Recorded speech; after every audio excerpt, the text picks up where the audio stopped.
Hello everyone and welcome to the first ever Pinnacle Podcast, number 001, the E3 2018 discussion. I'm here today. Some of the viewers watching this on YouTube will probably know my voice, but they've probably never seen me before. This is the first time I've actually done a video where I'm in it. But yeah, basically, if you watch my previous video, you'll know that I've decided to come back, start Digital Pinnacle up again, but we're going to be doing it much more casual, which is why we're here today doing a bit of a podcast. So let me introduce you to our guests today, sat around the table. So on my left, I have my good friend Jordan Yap. Hello. Damn it. What? Hey, that's racist, right? Hello. There's two of us, come on. Sorry. Hello.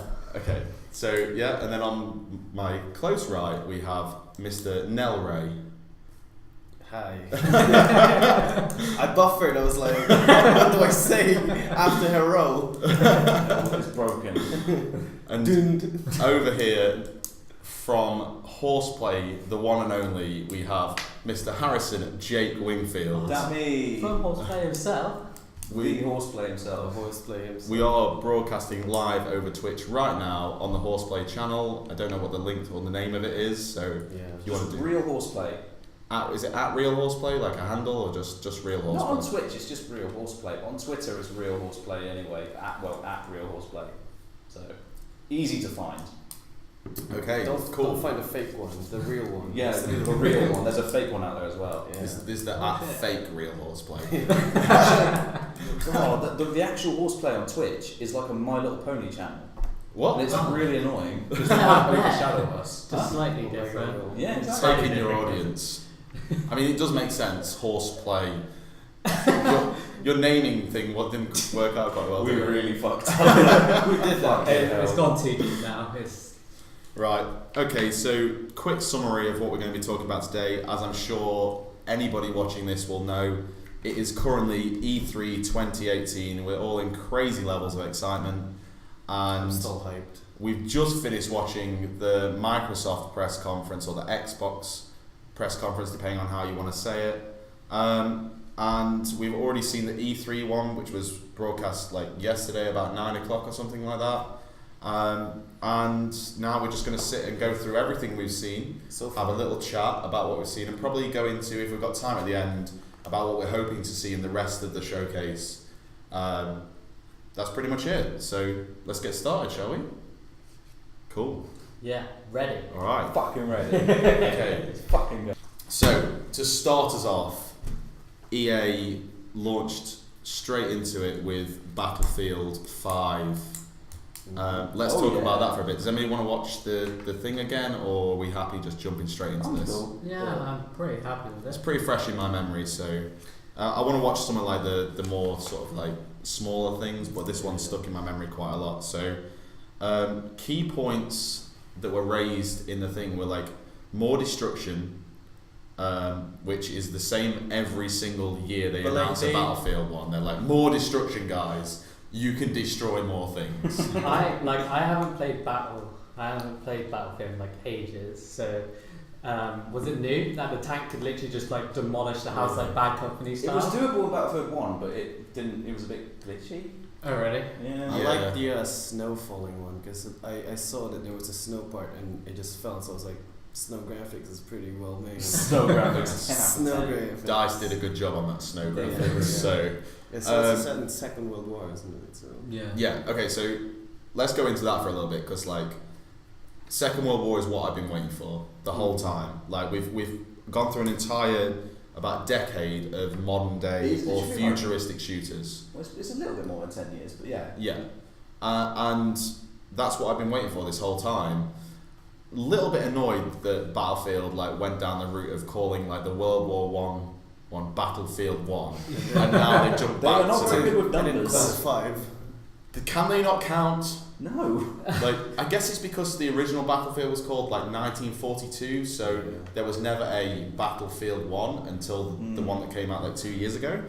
But yeah, that's annoying. But I am very excited for the opportunity to fly in a Spitfire. Oh yes. As Harrison will know, who's played Battlefield with me before, I'm that guy who's like always wanted to get in the planes. I don't care about running around on foot at all. Like I just want to fly a plane. I don't blame you. Is it quite well done in the fly? Is it just... Well, in Battlefield 1, it was pretty decent, to be honest. Like, I was very annoyed with the way they changed it in Battlefield 1. They suddenly made it so that to get a plane, you kind of had to wait in the spawn menu and then wait for one to be available. Yeah. Whereas in the previous Battlefield games, like let's say Battlefield 4, you could pretty much just like walk up to any plane on the runway, get in it, and just like fly off, which meant they were much more available and it was just a lot easier. I'm hoping they like go back to the old method with Battlefield 5. I'm not sure they will though. Nah, yeah. Because it's like a lot. I know a lot of like hardcore Battlefield 1 players. They're just kind of used to it now. So yeah, that's they true. will. And like that's the thing. They're making the whole game like more hardcore as well. It seems like so. It's almost getting onto the levels that it's like a simulation now, isn't it? Like. Well, that is what the game is. Like, that's what a game should be. Yeah, but it's not exactly like Call of Duty, which is just like crazy. But yeah, the other one of the main things that they mentioned was the fact that you can move defense placements around. Like you can attach them to the back of vehicles and then move around with them. And I think that's cool, but I feel like that's something that should have been introduced quite a while ago. I'm surprised that they they hyped it. They made it seem like this is like a really cool brand new thing. I thought it was already in there. I thought it would be. And it's such a minute thing. Yeah. They do this every time they announce a new like Battlefield or something like that. Like they put some kind of emphasis on the fact that you can run and like barrel roll through a window, sort of thing. Like they showed it on the reveal trailer, and they actually mentioned it in the showcase today. So cool. Yeah. So that, and then obviously what we have to talk about is Battlefield is doing a battle royale mode. It's like 6 minutes into E3. Because why wouldn't they, right? I mean, Battle come on. Royale. What was your first reaction then? Well, I'm just so sick of hearing about new Battlefield. I was just sat there and I was like, I can't I think believe I it. face bombed a little. I was like, I'm interested to see what it's like though. Yeah, let's it could talk. be really good. Talk serious for a yeah, minute. but it's an oversaturated like genre. Oh, yeah, there's a lot of. What were they doing when they didn't call it Battlefield Royale? Oh shit! Seriously? I don't know what it's going to be like a game mode. So I don't know what they call it. They just referred to it as Royale, didn't they? Yeah. Well, they can't call it Battle Royale. Battlefield Royale. So yeah, what's to round up everyone thinking about this? Like, are we going to buy it? Like, or I'm definitely going to buy it. I'm a huge Battlefield fan. That's true. I don't know about me yet. Like I've missed out on Battlefield 1, so I've played Battlefield 4 and that's about it. And like I really enjoyed Battlefield 1, so I think I'll definitely give this a shot, but I think it'll be one of them games that I probably don't get into on release. Yeah, like, I'll probably like wait a bit and see if it's good. If it is, then I'll get it. See what the responses are, because obviously I don't want to be let down as Star Wars kind of. that's what I was going to bring up. I mean, like, it's going to come up at some point. It's probably going to come up in about 10 minutes. I mean, it is EA. They've got a known track record of thinking, but they did make a big deal this time. Obviously, they did about like no loot boxes. Well, we're very, very, very sorry. Yeah. Yeah, but they only set it for like a few games, not the like major ones. Probably the other ones. That's a good point. Yeah. Yeah. And we'll come into that a bit more later. I think. Did Battlefield 1, did that have microtransactions? It had loot boxes and you could buy. It was cosmetic though. But yeah, they were cosmetic and they felt so unimportant. That's the thing. Like you couldn't change the way your character looked at all. Yeah. It was purely just like cosmetic just for your weapon guns. skins, yeah. And nobody ever saw them because there's no kill cam in Battlefield. So like you don't even notice them. It's not like, oh, I just got killed by this guy with a really cool weapon skin or anything. It's just So, but anyway, yeah, I think I'll definitely give it a try. It might be one of them things that like I purchase. What's it called on Xbox? The EA Origins.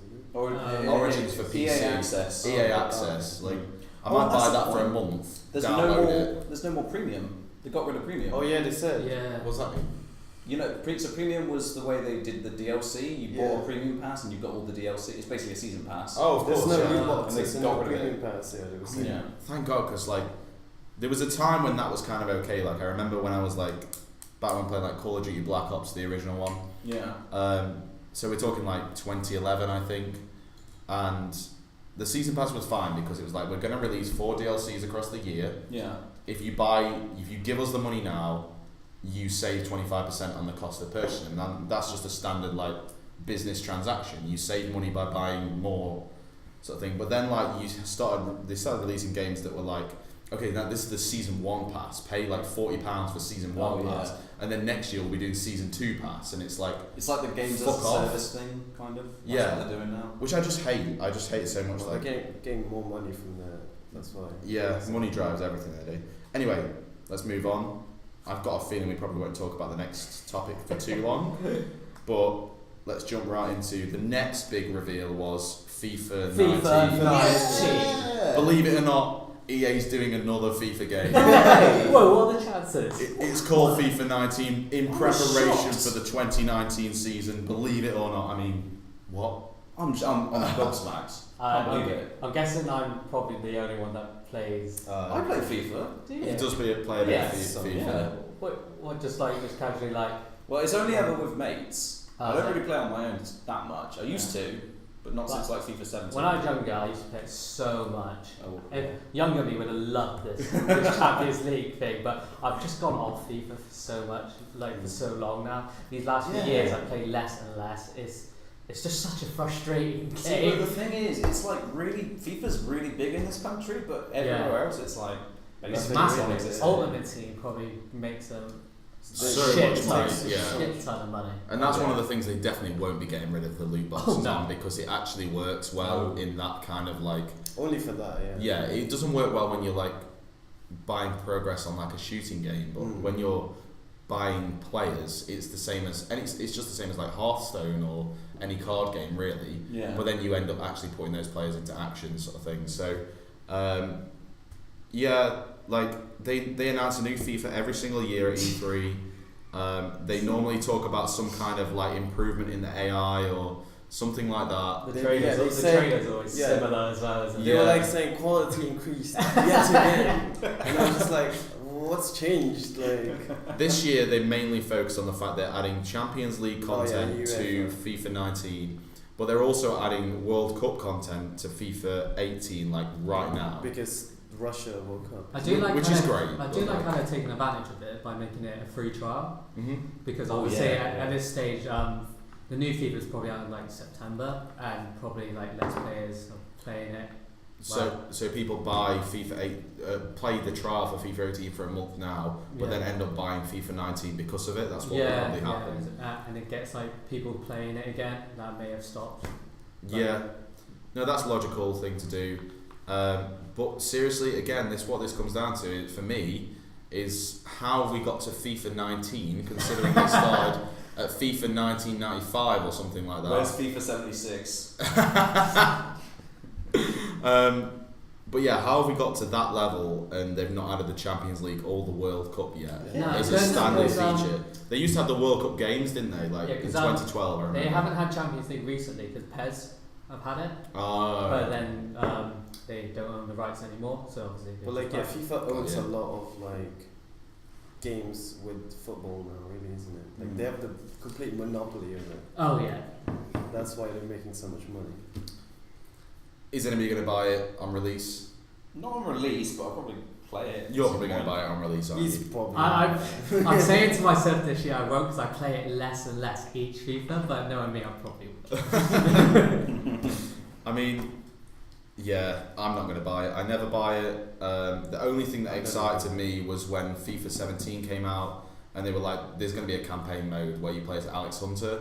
So, like, the first time it was like Alex Hunter, he's like a young lad from, wherever in England. And he like builds his way up. So it's like a true underdog story, like, Wayne Rooney kind of character who's like, he's from Liverpool, I think. I don't really know football that well, so I'm probably talking shit. But then the next year they were like, okay, Alex Hunter's story expands. He's become like champion of top player in the Premier League. He's now going international and he's going to play in like the international leagues. That was like quite cool again to expand that story. But then now they're going, okay, he's going for the Champions League, which it is international, but it just feels like they're running out of steam with that now. They're just going to be like, it's Alex Hunter again doing some shit. And like when it was first announced, it got me so excited because I wondered why has it taken it so long to do like a story mode of this kind of. But then like it was good. I enjoyed it. But then second one, it's just more of the same, isn't it? Yeah, I think because it's kind of predictable. Like he's gonna obviously go one step up and go to a better team and that kind of stuff. Okay. But fair enough. It's fine. Okay, so next thing, I thought I'd put it in there anyway, just because of like something. So everyone's favourite, I've even forgot his name because Andrew of it. Wilson. Andrew Wilson, CEO of everyone's favourite company, EA. He looks so scary, like Comes he out onto looks so stage unnatural. Like what? to probably talk about how EA always puts the players first, obviously. And that kind of classic, CEO nonsense that they come out with. Investors. But yeah, the only thing I wanted to mention, he came out and did a little bit of talking for a bit, and I think it was the fact that there was something about them making all games mobile Trying that to do seemed, cloud gaming, which seemed interesting. It was like players can play their games anywhere. Oh yeah. And that's really interesting because that's something that I'm really hoping Xbox will get involved with the whole Xbox Games Pass. But we'll talk about that. They were later. talking about like they got a team from Israel. I'm pretty sure. Oh yeah, I don't quite remember, but yeah. Pretty much. Like they got a team to work on this. But of course, you can guarantee it's EA, so whatever they're going to do is going to cost you a lot of money to do. So it's probably going to be a subscription model with extra add-ons and thingy. So let's not hold our breath on that one. Let's move straight on to another EA controversy. Everyone's favourite, especially this guy. Especially mine. Battlefront 2. Yeah. So Battlefront 2 was re-announced, sort of thing. It's like, oh, we're sorry. We didn't get it right. It was a rough start. Yeah, it was a rough start. What you mean is, realistically, Battlefront 2 has started the revolution, pretty much. Like, I think, what were you going to say, sorry? What's the actual line in Reddit? Like, don't know. I don't read. I don't spend much time on Reddit personally, but it's like they didn't get it right, and then it's not. What we're trying to do is give the players the power to. Yeah, I remember. Such the most hated thing. Like giving the players the thing of like the drive of progressing forward to unlock heroes or something, or just like pay $3.99 and unlock it. Classic kind of. But yeah, so basically, very apologetic. They fucked up. That's what happened with Battlefront 2. They spent multiple years in a stage where loot boxes were becoming more and more of a thing, and then they were like, let's make this entire thing loot box driven. And the community hated it. I'm pretty sure everybody who's watching this is probably very read up on the situation. It started a revolution across the world. There's 2 countries that I know of that I think one of them is Belgium, Hawaii, and then Hawaii's done it as well now. Did the Netherlands do it as well? Netherlands have done it as well. So, there's so much. What these countries are doing now is essentially saying that loot boxes in gaming are gambling because you've got a certain chance of winning. You have to pay per time, and it becomes addictive. And I have to thank Battlefront 2 for doing that. They fucked up so badly that they've completely changed. You have to fuck up face bad to get new laws written. Yeah. I found them because they gave me a final year project on it, which worked so well. So to clue everybody in here who's watching this, Jordan, we're all in university. These guys are a year ahead of me. Well, you've graduated, but these guys are a year ahead of me. And Jordan wrote his entire final year project and report about microtransactions in gaming and how basically they suck. Yeah, pretty much.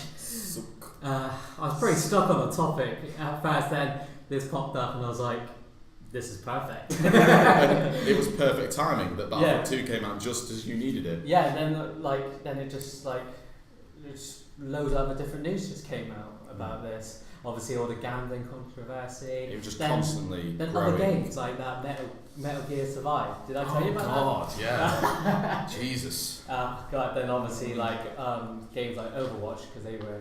But they were. Yeah, because I even found like an article from Forbes saying that they actually reckon they've done it the best way and that other companies should follow. It's just cosmetic and stuff. Because I play Overwatch and I don't buy shit. No, it's like play the game, earn my way. Yeah, because I think that's why I liked Battlefront 2. What was that? Because I know I'm gonna get so much grief for it, but Yeah. I actually love the game. Just guilty. No, the thing But is, I it's think actually not that bad. It's a good game. It's a very good game. It's just when you fucking compare it EA. to Battlefront 2, the original. Yeah. That was I can remember that playing in my PSP or like PS2 or something, and that was great. So good. I think because I could play it quite casually. Like I played basically one game mode, and all the time I could just play it for hours, and that's what. And I felt like I never had to pay for anything because I basically used like the same setup each match and just enjoy it. So you can just like drop in, have a good time, Yeah, and drop pretty out much. again. I feel like that's why I can enjoy it, but I can understand the frustration though, obviously. I have the same experience with Titanfall 2. A lot of people don't really like that game that much, but I think it's great because you can just drop in. I use exactly the same class setup on every single one, same guns, same abilities and stuff. But yeah, anyway, I'm going off topic. That's the thing. Like Respawn and DICE are fucking amazing developers, but it's just EA keep messing with them and messing shit up. Well, that's why Respawn Producers is making Star Wars Jedi Fallen Order now. Yeah. But like, Oh. that was barely introduced. But you can that was a guarantee nice EA will introduction. get involved in that and try and find any way of making money out of it. Very quickly, just before we finish up on Battlefront 2, they're now adding General Grievous, Count Dooku, Obi-Wan, and Anakin They also have as all playable heroes, mainly on the new map, which is going to be Geonosis. Yep. Any Star Wars fans should know that. Yeah. Oh, they got Clone Wars. Yeah, they got Clone Wars as well for that one as well. Oh, cool. Finally. And then you got Solo, from the movie. So you're Solo's going to use the gonna come content, out. which I've not seen yet. So I haven't seen it. I won't mention anything. But yeah, my only thing on that is, as I'm sure many people have said before, that feels like content that should have been in the game at release. Beforehand. Yeah. Like, in my opinion, if you're going to make a Star Wars game where you can play as heroes, most of the heroes and villains should be in there. And there should be a mode where you only play as them, like the original Battlefront 2, where you could go into, I can't remember what it's called, but it was like just heroes versus villains, and you'd spawn as like a random, so you could like be Emperor Palpatine, sort of like hovering around shooting people with electric, or you could be, you know, Darth Vader or Han Solo or Princess Leia, and so on and so on. I feel like that's what any good game should have. They shouldn't be like taking content out and then adding it in later on, as if it's suddenly something special, you know. But anyway, yeah, that's it's old news really. Battlefront 2 is now, isn't it? Do we want to talk about how they introduced the next up and coming one? Quite interestingly. It was just like, What was that? I forgot his name now. Vince. In the crowd, it they're was like, his oh name's yeah. Vince. The guy who's like the head of Respawn. Yeah. oh look We who I just- bumped into Just in the crowd. happened to be sitting in the crowd, He's just like, and it was I'm really excited. It's the dark This- times. It's serious. this isn't a scripted event at all. Of course, he No. just happened to be there. I'm excited for it either way, It, but like, it seems like it's going to be good, but I'm Yeah, excited nothing. about that. Yeah, like. Anyway, moving on. I keep saying we won't talk about it for long, but we seem to be talking about things for quite a while. So we'll try and get through some of these next few quite quickly. So the next thing that was shown was Unravel 2. Did anybody here play the original Unravel? I No. don't. But it looks Tiny bit. pretty good from what yeah, I've they had showed. good things about it. It does look cool. It's like Little Big Planet almost. Yeah, it's got that feel to it. I think the only thing I've got to say about it is that the only thing that was weird was that like they focused on the co-op a lot, and sort of they even referenced A Way Out at one point, which is a great co-op experience. But then it seemed that it was like co-op but not quite co-op, so if you want to play it on your own you can. So you can play it on your own and you control both characters, or you can play it in co-op and obviously someone controls which kind of seems a bit pointless to me. Like, why make something a co-op experience and then go like, well, you can play it on your own if you want. I appreciate that some people probably don't have a second person to play with, but then just make it so that it's like you don't need like 2 characters. It works into the gameplay. Like, they've got new puzzles and shit that work around like using 2 characters. They need to work together. Fair. Okay, fair enough. I mean, I don't think I'll be playing that personally. I don't know if anybody else will, but the only thing I really like about it is that they showed off the game and then they were like, it's available now. Yeah, that's pretty crazy. I did like that a lot, and the only time I recall that being done in the past in E3 was 2 years ago when they were doing details over Fallout 4, and they announced Fallout Shelter as the mobile game, and they were like, it's out right now, and I was like, holy shit, I'm playing this now. Went onto the App Store and there it was. Fallout Shelter was right there, and then that's gone to Xbox, PlayStation and PC since then, and loads more content's been added to it, and that's great, and it's free to play, so you know, you can't go wrong with that. But yeah, anyway, next game that was announced at the EA was an indie game called The Sea of Solitude. I don't quite understand what was going on. It looked cool, but it's about loneliness. Yeah. So it's like the concepts are very interesting. That's what I thought. Explain it well much, I think, because she was so excited. Like, I need to calm down. Yeah. that was quite funny. It seemed quite human, and then like it was very. Yeah. But overall, for me, and I'm interested to hear what your thoughts are on it. Just another game that looks amazing. I'm sure it will be fantastic to play, but I probably won't ever get around to playing it because I just won't have the 20 or so hours it will probably take to complete to put into it. When there's so many other big games coming out that I want to sink, you know, maybe like 100 hours into, I'm going to be like focusing on them. I think it's still lacking some content in what actually it offers. Yeah. It was just showing you the characters and like the. It didn't show any gameplay at all, did it? Not much. It was just like the world and everything. Yeah.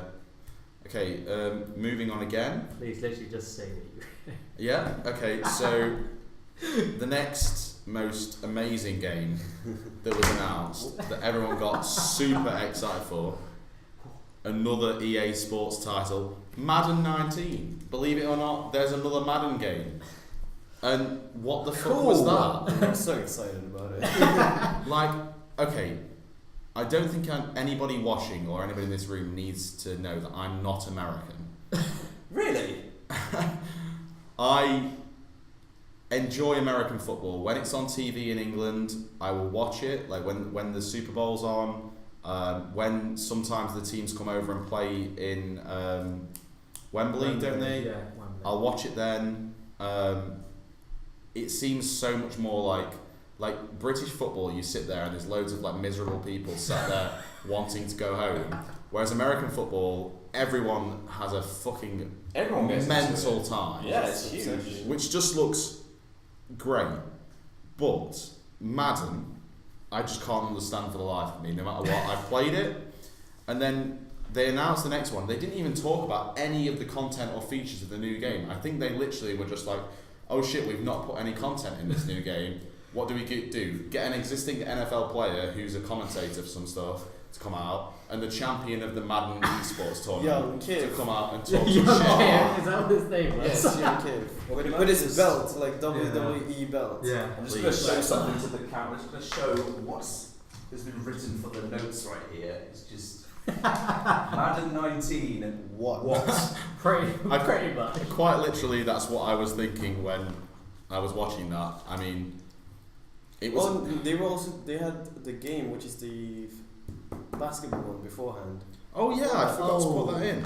Dude, there you go. So yeah, that's one thing that I forgot to put in. They didn't. Believe it or not, there's another EA Sports title coming out. They got all the sports. They need the cricket too. You know, I mean, let's jump over to. I feel like Jordan can put some say something here about this, because like you're quite a big NBA fan, aren't you? Like yes. you follow the basketball quite a lot. Yeah, so. but mate, I don't play the EA title because it's the 2K one I played. Yeah, I play 2K. I didn't know there was two different ones. I just don't. Yeah, I don't really play the NBA. I think I played like a demo last year. It wasn't too bad, but I normally play 2K.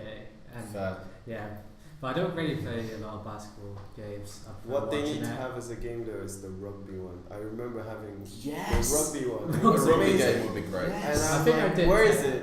Why are they making it? To any American viewers out there, rugby is like American football, but they don't wear any pads.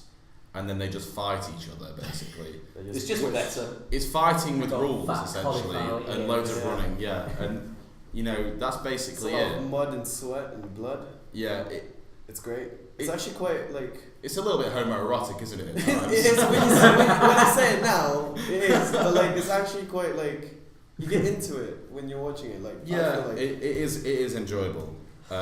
This next. So let's jump on. Oh, good God. So if anybody was struggling with this, we were less than impressed by the EA conference this year, and we're going to move on to talk about one of the things that annoyed me and I think these guys the most. Command & Conquer Rivals, a new mobile game. It's fine. So as you can see, Harrison's pretty upset by this. I think for anybody who hasn't done their research, I did a bit of research a while ago, and I'll just drop this in there, about so EA makes more than 50% of all their money off mobile games. So they've got titles that you wouldn't even realise at EA. So you've got like Simpsons Tapped Out, which is one of the highest grossing games of all time, is owned by EA. Bejeweled is owned by EA. Pretty much any high grossing game apart from Candy Crush is pretty much owned by EA. You've even got things like Sim City and things like that. And they even do like FIFA and that on the. Yeah, they've got FIFA Ultimate Team on there. So obviously mobile is a huge focus for them, but I would also argue that E3 isn't very much about mobile games. Like it was not the press conference at least. So they spent so long on it. They made it sound like an e-sport, like this guy, we're commentating on the game now. I just blanked out like during the game, and I was just like, what? It was about 15 minutes of footage of this like single game, and what was their name? In something. Yeah, they had some weird gamer names. Something like, at night. Two people who came out that not many people would have known who they were, and like it was a strategy game. But it had like so let's talk like other strategy games that are comparable on desktop. You've got like Civ 6, which a map is made up of thousands of tiles. It's turn-based. You move around. This must have had no less than like 30 tiles that you could move into. I appreciate it's Clash of Clans basically though. Yeah, it looked like a shocking game, and I literally can't think of any reason why anybody would play this, especially considering the fact that. Like EA, we all know, as we've mentioned multiple times tonight, is like terrible for microtransactions. So you can guarantee that there's going to be some paid level to this game. Oh, absolutely. It will have a pay-to-win feature in there somewhere if it's EA. Almost. I mean, I'd like to say they've learned their lesson, but have they really? I mean, come on. If money's coming in, I'm so disappointed because like, I'm a massive Command & Conquer fan. I used to play like all the old ones. And they literally just killed Command & Conquer in the space of about 15 minutes.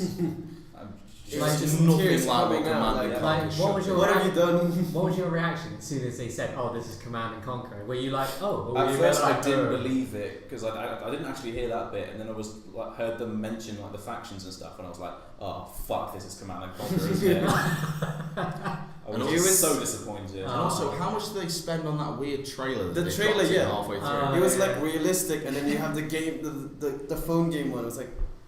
I'm just surprised how much time they just gave to this one game. This one really long. I feel like they must have been filling in for something that should have been there but never got to it, or something like that. Like, I feel like maybe they planned for something big to go in there, and they ended up like replacing it. Like maybe the guy who was just like I didn't actually come with my homework. Sorry guys. I'm just gonna be like unscripted audience member. Okay, so let's move on to the final announcement of it's actually EA E3 2018. Which is Anthem. And this is personally the only thing in the entire like hour and 20-minute showcase that actually got me quite excited. We've seen Anthem before to like refresh people. We'll probably like put it on screen or something, but like they announced it last year at E3. It's a BioWare title, made by BioWare, produced by EA, which is always a bit risky. You never know. But I mean, Mass Effect Andromeda, guys. But that's different-ish. Yeah. They've still got the pressure. So I've read some stuff about it. And make lots of money. Because of Mass Effect. Yeah.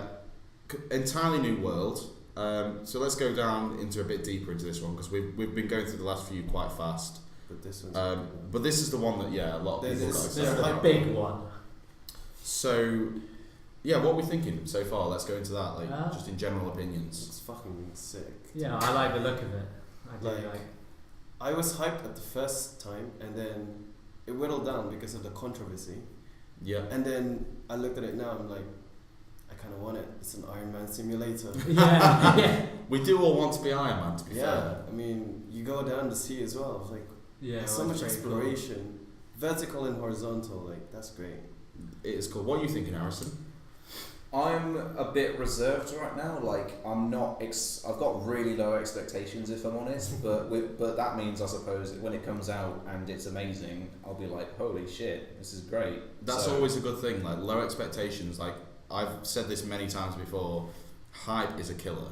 Yeah. It's too much hype, and when companies accidentally or on purpose build a lot of hype about games, and then they release it and it's mediocre, it kills that game. Watch Dogs. You got it. What? The other thing, I'm just thinking it could just turn out like The Division. It could be like that kind of thing. That's true. Yeah. But if it's not, it's going to be probably. Hopefully, the gameplay would be more exciting than Division. I think. Considering the flying, shooting missiles. So one thing that I think is going to mix it up a little bit. So 4 models of Javelin. Yeah. So the super suits sort of thing, and they're called Javelins. So is anybody surprised by the fact that there's only 4? Because I personally was. I had more of a feeling that it would be thousands of parts that you could build, almost like the Halo suits, the exosuits in Halo. Yeah, I did think that. I thought it'd be you can personalize it any way you want, the different weapons and how it flies and all that, and the look and that. I didn't think it would be 4 different setups. So one thing that you mentioned to me earlier before we started this was that it essentially, although they didn't really specify this, it's a class system, which suddenly makes me feel a lot more calm about this. A class system isn't a bad thing. What I was worried about when I found out there was only 4 models was purely the fact that it's limiting the game and the gameplay and the replayability of it. I also thought one thing that's probably quite likely is that they've got rid of loot boxes. They made it clear there's no loot boxes, but they said paid content will be in the game. So let's just wait for Class 5 to come out and it's $9.99 to buy it. I have a strong feeling that will happen. Borderlands did that. Yeah, they did actually. Yeah. They had so Borderlands. There's 4 different playable characters. And it completely defines the style of play throughout the story. And then they had 2 extra ones that you could buy or you got in the season pass. Yeah. They did that in Borderlands 2, they did it in Borderlands the pre-sequel. And I don't Borderlands isn't EA, it's Gearbox and 2K. Yeah. The difference is you can choose whenever for Anthem because you're freelance. You could choose which suit you want. So you can just get in and out of them. Presumably you have to go back to your home city sort of thing. Yeah. To do that. So one thing that I did want to bring up, and this is probably getting into quite depth into the gaming industry, but I've not been following the whole sort of controversy too much. But I was shocked when Casey Hudson turned up on the stage. God. Now, I don't know if it's controversial, but I am a big fan of Casey Hudson. Considering that Mass Effect is my favourite game series of all time, minus Mass Effect Andromeda, but Mass Effect 1, 2 and 3 were incredible games, and they were essentially Casey Hudson's baby. He basically built them from the ground up. I remember reading about this stuff a long time ago, and he wasn't he the CEO of BioWare at the time? Not sure. And I think he drove those games forward, made them the amazing games that they were. And then my understanding is that he left halfway through the development of Mass Effect Andromeda. And I would guess that probably is quite likely to be because of the fact that EA were getting their grubby hands all over things and trying to make it into a microtransaction central, but he's back. I don't know when he came back, but it sounds like he's been back for a while.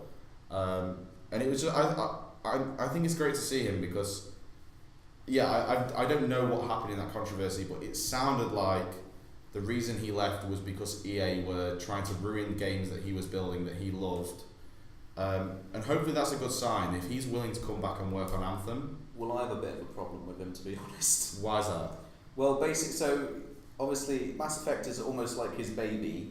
Yeah. And he's basically written all the games, but he's also had a team of writers. But at the end of Mass Effect 3, what he did was he basically chucked all the writers out and said, I'm going to do the ending on my own.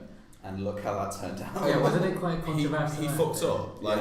I think he'll be the first to admit that because I didn't play Mass Effect until a lot later than it originally came out. I think I played Mass Effect 3 around 2013, which was about a year after its release. I played all 3 of them at once. Yeah. And by that point, I'd say EA, but probably BioWare, wrote extended story finishers. Yeah. That were a 5-minute roundup of where the world goes after you end the story. Yeah. There was 3 different ones for the 3 different endings. So it was a free DLC that was just on the Xbox 360 store. You installed it, and then it would mean that where the game normally just cut out and went black, they would then explain. You'd spent, for some people, 6 years putting your life into this game, building a story from Mass Effect 1 and carrying it all the way through to Mass Effect 3. Every single decision counts in that game. There's so many different things, and then what it boiled down to was 3 different endings, and it was basically good, bad, or in the middle. It was a neutral one, yeah. And that's what it came down to. And it did ruin it for a lot of people. A lot of people were disappointed, but did it ruin it for you? Well, no, because like I said, I'd got the extended endings as part of it. So, but that's the thing. There's people who say I didn't mind the Mass Effect 3 ending, and I think I'm one of the few people who's that's fine. Fair enough. Some people get so aggro over this. They I understand because Mass Effect is for some people a life-changing game. They put their heart and soul into the character that they build, and carry it across such a long amount of time. And make decisions based on what they would do in their own life if they were put into that situation. Yeah. And then suddenly they were left with regardless that I think that was the main issue was the ending was the fact that regardless of the decisions you've made throughout the entire thing, you can either have endings 1, 2, or 3, and that's it. Yeah. And it had basically no influence on the final ending of the game. Yeah. Exactly. Just meant what characters were alive. But anyway, jumping back to Anthem, one thing that was brought up in the thing is that it's they're designing the game so that it can be added to in the future. They can add entire new worlds and stuff like that. DLC. Yeah. I'm a bit not sure about this one because I've heard that claim before with Destiny 1 and then just wait 2 years later Destiny 2's coming out. And also, The Division, I think, made that claim as well, that over time they would add more content, add loads more levels and stuff. And yeah, they added DLC content, but we'll see, because I have a strong feeling that they were making this claim that it's all this free content that they're going to add to it. Yeah. It's just going to end up being just DLC, which I don't have a problem with DLC, really, if it's just you get this entire new part of the game and it's £15, fine. I don't have a problem with that. It's more the subscription models and stuff that start pissing me off. But would you still buy Anthem even if you knew none of your other friends were going to play it? Because obviously they did focus on it being co-op. Or they said it would be harder if it was single player. Would that put you off? I don't know. That's a tough one. I think that's a good thing to start with. That it's going to be harder if it's single player because it gives you the incentive to play it with more people. Even if you don't know them, that kind of thing. Exactly. Make friends. Which is always good. Friends. I compare it to Borderlands quite a lot because that had a similar thing. But with Borderlands, the way they did it was that if there was 2 players, the characters had twice as much health. So it was like equal difficulty as you went up, sort of thing. So if you had 4 players in the game with you, they'd have 4 times as much health. Yeah. But I like what they're doing, saying that in single player it's going to be sort of harder to play. But I certainly think that it looks amazing. I'm very excited about what it can become, but I probably won't be buying it on release. Which class would you be like? Oh, definitely the heavy dude. Like Colossus. Yeah, the Colossus guy who's just like a walking tank. I like the look of firing off things. was it Shock? Storm. I like the one. I like the look of that one. So that's like the mage, isn't it? Ranger, is it? Ranger was like Ranger, Colossus, all round. Interceptor and Storm. So basically, what you've got is 4 classes: the all-rounder, the heavy dude, the light dude who's fast and zippy, and then the magic dude. And it's like it's essentially like Dragon Age sort of thing, where you can play as like a mage, a warrior, or basically Destiny. A mage. Yeah. It's Destiny and Warframe together, kind of. Fair enough. I mean, I do like Warframe. I've not played Warframe. I don't know. It's grindy, but it's great. Yeah. Okay. Is that the thing on Anthem? That's pretty EA much the end of the EA thing. Has anybody got any final points to make about the EA conference? Disappointing. Yeah, it was. I felt incredibly disappointed at the end of it. Normally, when I watch an EA conference, what I want at the end of it is to be just wowed. I want to be like, I cannot wait for these games to come out. I'm so excited. But I got to the end of that conference and I was like, meh. I just felt like they were just trying to like stretch it out with like not much to show, and because the amount of times they leaked like certain like content, like videos, like the amount of times they showed the Han Solo season pass bit, like the trailer, it felt like it was going on forever, and I just felt like other things. I did like Donald Glover in that. I was like, whoa. Like I still think it's good, but they just kind of looped it. And I think they looped some Unravel stuff as well, like images and like the trailer, like the starting bit where he's Anthem.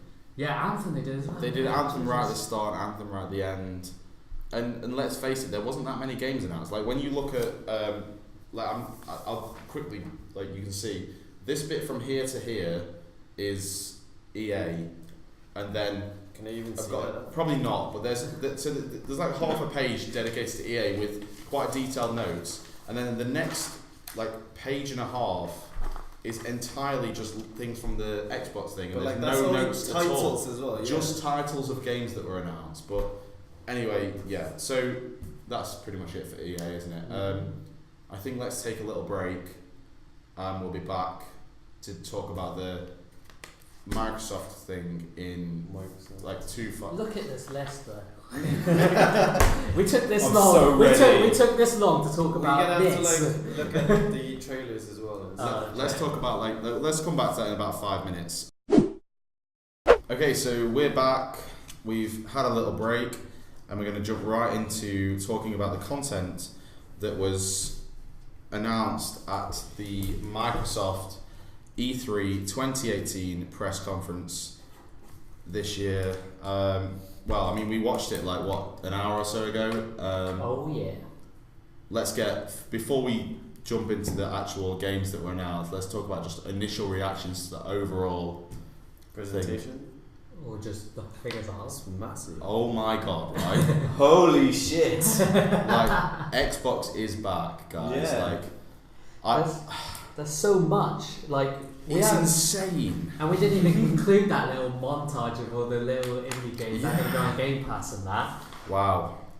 But that's the thing, like, Xbox has always been kind of playing catch up to Sony, but like this year, like Sony's got some fucking competition. Yeah. So like last year they did a very similar thing where they just completely focused on games, and they were like, this many games, this many exclusives, and it was good. But this year they took it the next level. They were like 50 brand new games. 15 of them were world exclusives that have never been seen before. It was just insane. Like, so many good games. Yeah. The amount of times they went, world premiere. World premiere. Like, another one? Holy shit. So let's jump straight into this. the first thing we saw, and we sat there just like not knowing what it was for ages, but then we saw the Master Chief, Halo Infinite. Oh my god, guys! Yes.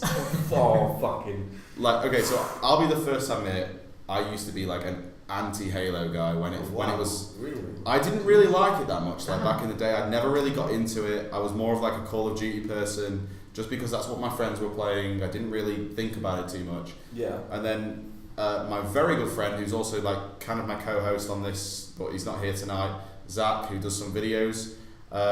He bought me Halo 5 for my birthday in like 2015, and I absolutely loved it. It was just so good. I bought the Master Chief collection because of that, and I've played through 1 and 2, still trying to get into like 3 and 4 because they don't have the remastered graphics, so it's like really going back a decade. I'd say 3's the best one. So you're That's what I've heard before. Yeah, I like 3.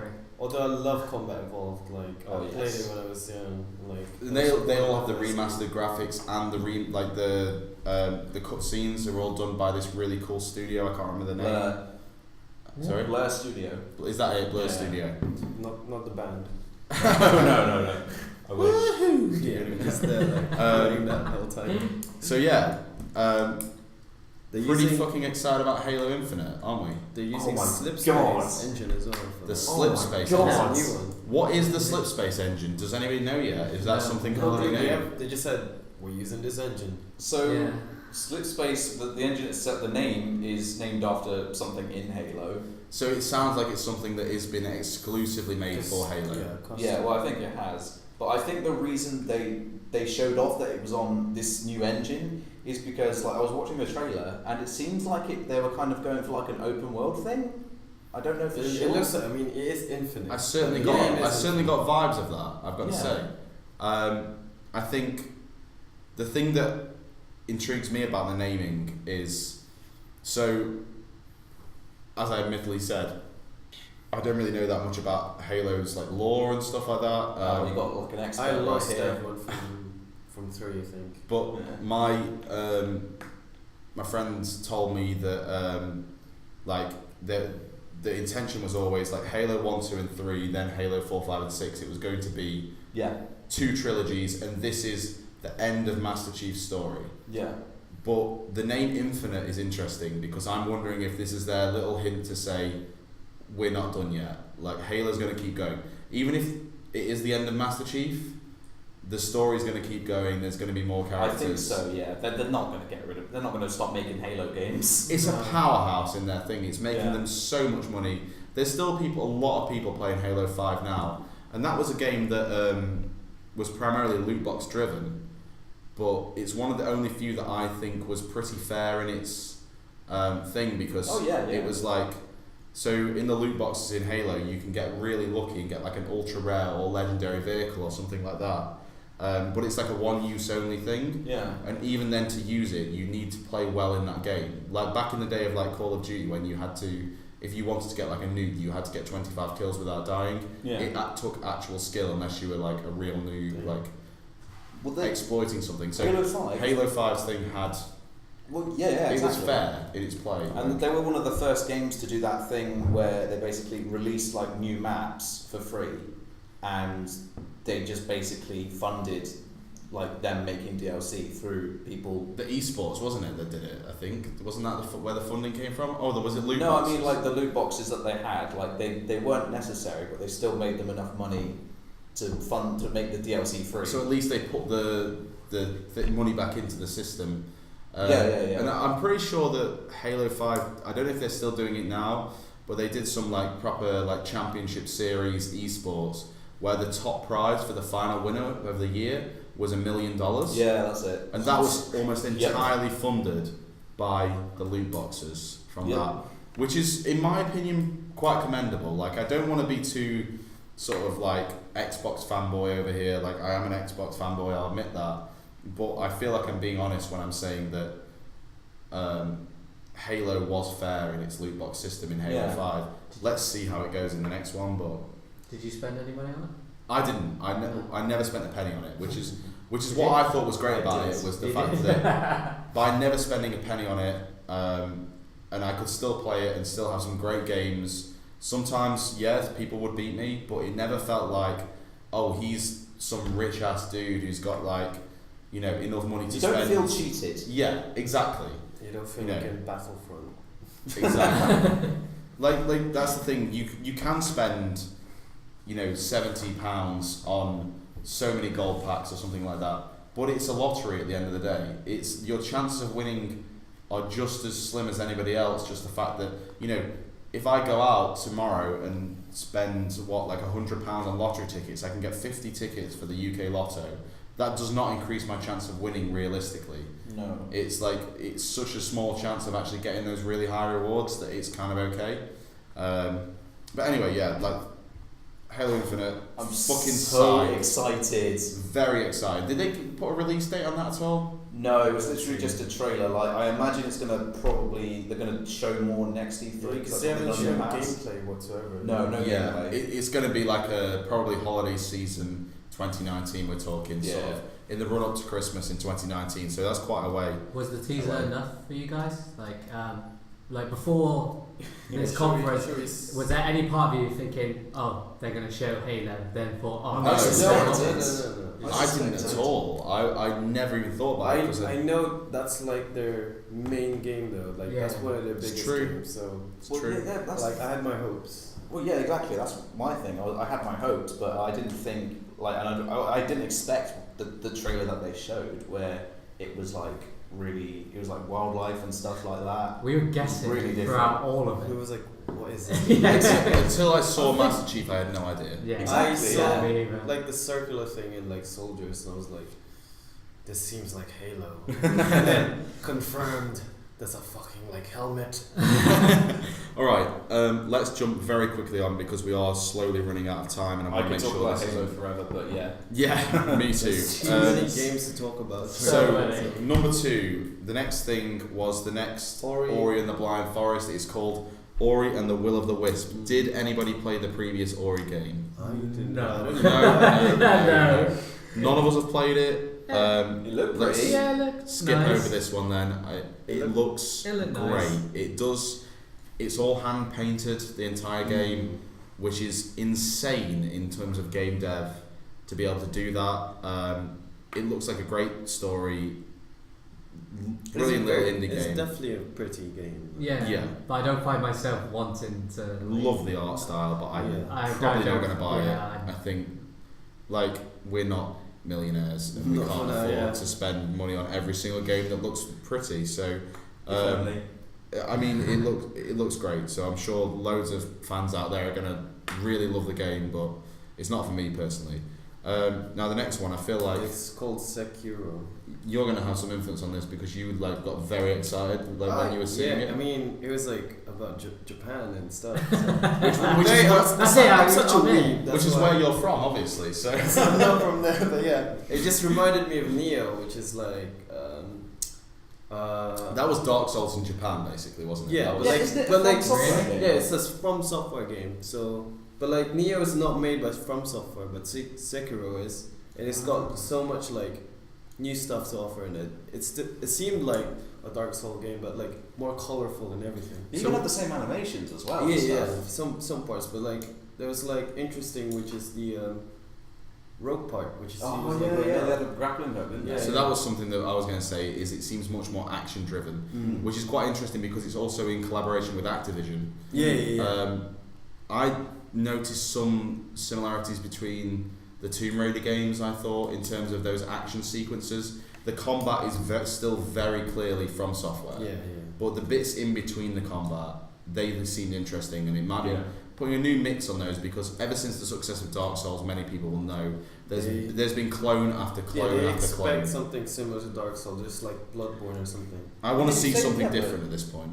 Bloodborne was From Software as well, to be fair. Yeah, no, but that wasn't a clone, but tone, kind of. Oh yeah. What I'm saying is that there has been clones by people who aren't From Software. So there's been, for example, Neo. There was another one that was like some kind of futuristic robot thing. I can't remember what it was called. The Surge. Yes, that was almost identical, but just like in a different setting. And this looks like it's going to be a bit different, so I'm pretty excited about that. I'll probably be watching a lot of stuff about it, but probably not buying it because. Oh yeah, I'll probably see what it's about first. I've never really been much into the Dark Souls thing. I played Dark Souls 2 and couldn't finish it. I got to the final boss fight. So close. Couldn't get there. I still need to finish Dark Souls 1, but I finished Dark That's Souls 3. insanely hard. Bloodborne. Yeah, like I have a housemate that's like playing the remastered, and he knows like Light Town like off the map, back of his head really. That's so crazy. Like But you see these people who can time. finish the entire game using like a Guitar Hero Dude, controller. like they're doing like a game which is like just one hand and stuff. There's this one guy who's played through the entirety of Dark Souls 1, 2 and 3 without losing a single without getting point hit ever. And he tried it once and got to right towards the end of the last game and then got hit. Restart. That's so sad. He went all the way back to the start. You have to. Well, that was the challenge. How long did it take? It was something. It was over 24 hours, wasn't it? I think. Yeah. Because you can do speed hacks as well, like. Yeah. Speed runs. Yeah. Anyway, let's move on because this next one I'm insanely excited about. Fallout 76. Todd Howard in all his glory, rocking up, the beautiful man that he is, came on stage. Even though he's got his own conference, which is starting in like just over an hour, he comes out and goes like, bang, Fallout 76. There was so many rumours flying around about what this game would be. I had a discussion with friends and they were saying that, yeah, it's going to be like Rust and like maybe like a battle royale mode and stuff like this. God. Imagine. I thought it would be because they suddenly dropped it out of nowhere. Everyone's expecting the next Elder Scrolls game, but no, they're like Fallout 76. It's 4 times bigger than Fallout 4, and it is just a normal Fallout game. That's mental. Like it's the next Fallout game. It's like what? But like the only issue I have with it is if they're using the same engine still, because the engine has been overused. So that engine's been around since like 2003, I think. Since Oblivion, probably. Yeah, Oblivion used it. Fallout 3 used it. Fallout 4 used it. Skyrim used it. Yeah. They improved it for Skyrim. Like they built their own offshoot of it, where it was like a slightly different. Like they built upon it, but my concern about it is that when I was watching that trailer, it felt very, very much like the Fallout 4 trailer. Almost like so.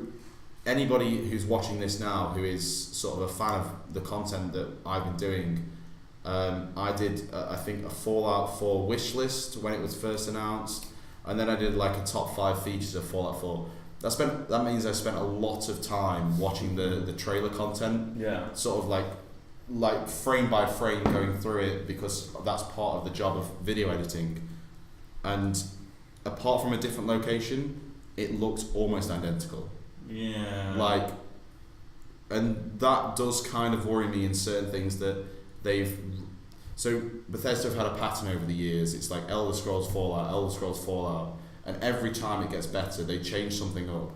This feels like they've broken that pattern and gone, like, let's just make Fallout 5. But then it's probably because they failed so much at Fallout 4, because there was a lot of people. There was a lot of anger about that game. I mean, I didn't play all of it. I loved it. Like I love Fallout 4. Yeah. I think the settlement building was a nice touch. The only problem with it was that it was forced upon the players. But like, I didn't touch that. You just have Preston memes though. Preston Garvey, like, please die. Like, one of the first mods that came out was like, kill Preston Garvey. And it's like, you can literally just kill him because he's such an annoying person. But most people love New Vegas, Fallout New Vegas. That's what most. There was some artwork that kind of dropped a while ago. There was like New Vegas 2, and everyone thought that was going to get. Well, like the studio behind them was like quite disappointed that they're really releasing 76 because they wanted to do their own Fallout. I didn't know that. It's Obsidian, isn't it? Yeah, the studio, and I think that like. Yeah, apparently. So I never played New Vegas. I own it, but I've never played it. And it's like I've heard that it was like a cheap knockoff of Fallout 3. That's what a lot of people said. But then I heard from a lot of other people that it's like the better version of Fallout 3. Like loads of people. I'd say, yeah, cause I've got a lot of friends that do prefer New Vegas. So it's really like mixed opinion, and as someone who's not played it. Anyway, let's move on because otherwise we're going to run out of time. Yeah. The next one, Captain Spirit. So basically, it's a game that is in the world of Life is Strange. Has any of you played Life is Strange? I've not. I've got it for free actually. I played PlayStation Plus thing, isn't it? I played the first one and I really liked it, but I haven't played this prequel one that's came out. I haven't been too bothered, if I'm being honest. But this one, it didn't really do it for me. I don't. But it's free though. Yeah, that's the thing. The fact that they said it was 100% free is very interesting. Yeah. I don't know whether that means there's something good going on or something bad in terms of. I think they just want to experience. But I find that because even though it's free, I feel like I should play it. But it'll be one of those things I'll be like, oh, maybe not now, maybe later. And I'll keep pushing it back. And I may not get around to it. It's the same reason that some people don't start playing Fortnite. Like a lot of people have, but a lot of people haven't as well because it's free, so they think it's going to be shit. If a game is free, you generally judge it on that it's not valuable enough to sell. That's what I thought about Warframe as well. Which I've not played, so. Anyway, I think it's gonna hit the feels. I think that game. Yeah, it feels like that one. I need to see more about. That's the thing. Like, I feel like when did they say it was going to come out? Anybody get that? 26th of June. So that's like in a month's time. Jeez. Oh, that's how. Yeah, I remember you saying that. Half a month's time. Yeah. For your birthday, that game's coming out. Maybe we should play it. Maybe we should buy it for you for free. That's your birthday. You're buying it for me. That's your birthday present. It's fine. I'll be in Scotland anyway. Okay, let's jump on to the next one straight away then. Crackdown 3. Is anyone excited? Terry Crews. Terry Crews. That's just what I love. Power! The troll trailer was just him shouting at stuff. Yeah, it was. Which is what anybody wants from a trailer. Terry Crews, guys. Dude, like I am the weapon. It didn't get me excited for the game, but it's still brilliant. Let's very, very quickly go down to the fact that Crackdown 3 was announced possibly 3 years ago now at E3, I think. It's had a lot of trouble. And it's been delayed and delayed and delayed. It's now February. Here's the real question.